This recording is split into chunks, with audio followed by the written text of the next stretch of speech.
Hi, my name is Benedikte Hellevik. I am from Norway. I am 41 years old and I have HAE.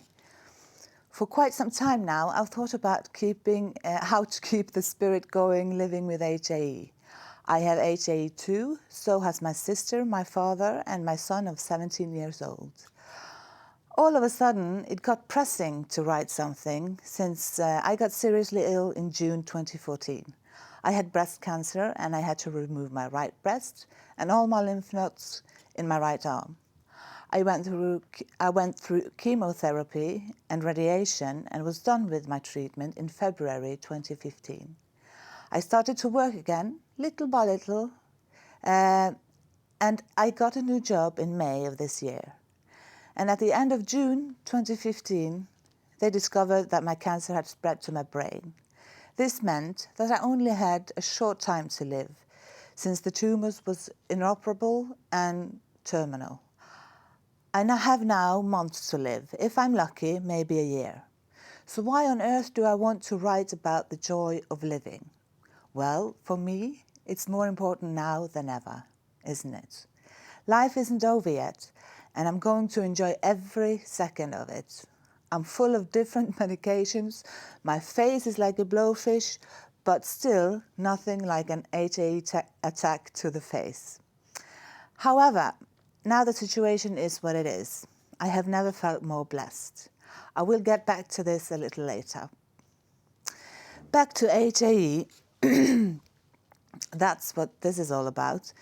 I thought I'd tell you my story.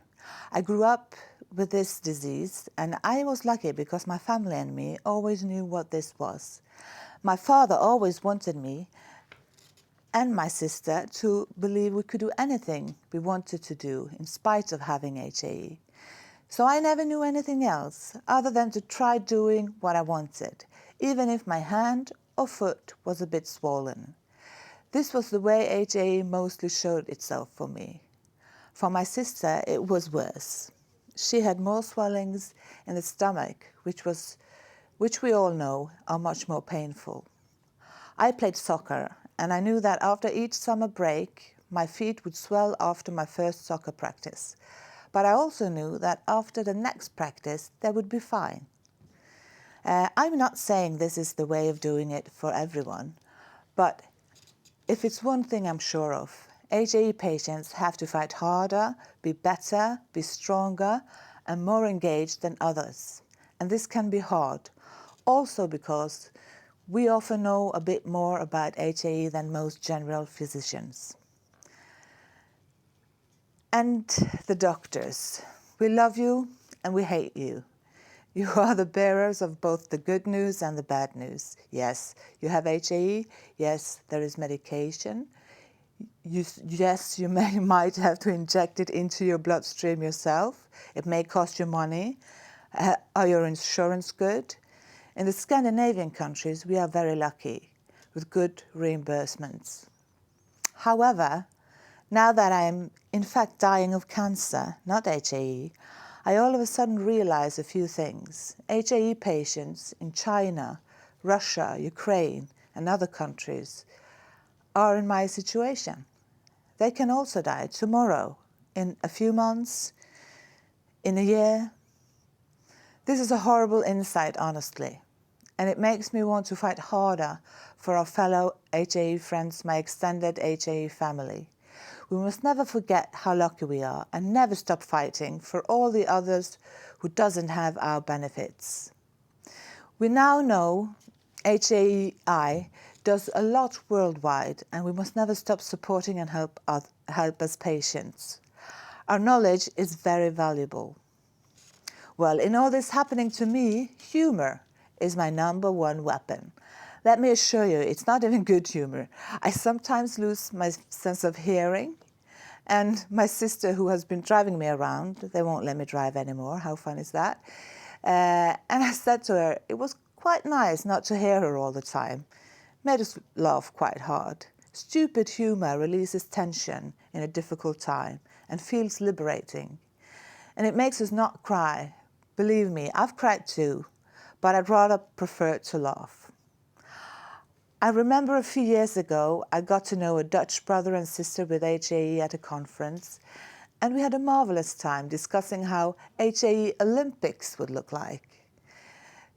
These were some of the exercises I can remember we thought could be suitable. 100 meters with a swollen foot, longest vomit, javelin with a swollen hand. I think there might be a few exercises more, but I also remember there was a few drinks involved, so I can't remember them all. My point is, laughter ignites my spirit. Engaging in HAE makes me want to fight for those less fortunate than us with HAE. So being together with other HAE patients is like being with my family. I never feel more understood than when I'm with you. And one of the saddest things about this is that I'm leaving you. I hate that. But I love the way we take interest in each other, share our stories, laugh at that joke when your lips swell, we've got natural fillers. We must never stop having fun with this serious disease. We are never getting rid of it anyway, are we? We are all HAE warriors in our own way, and we must never be afraid to telling health professionals or others what HAE is. It's the only way to create understanding and acceptance of this strange and rare thing. So go to your heart, find the strength, lean on your friends and family and fellow HAE friends, and fight. Fight to be whatever and whoever you want to be. And remember to laugh in the face of HAE sometimes. Tell yourself that HAE cannot define who you are. Let your spirit do that. So back to why do I feel blessed? I have all of you that understand my situation. I have lots of love in my life. I try to spend and enjoy every day to the fullest. I just have to be open to take it all in. Let's all be warriors for HAE and back up any patient, doctor, or family member who needs it. And to all you HAE patients, I would really like you to think about this. If you woke up tomorrow without fear of anything at all, what would you do? Remember to choose how your day is going to be. Thank you for your time.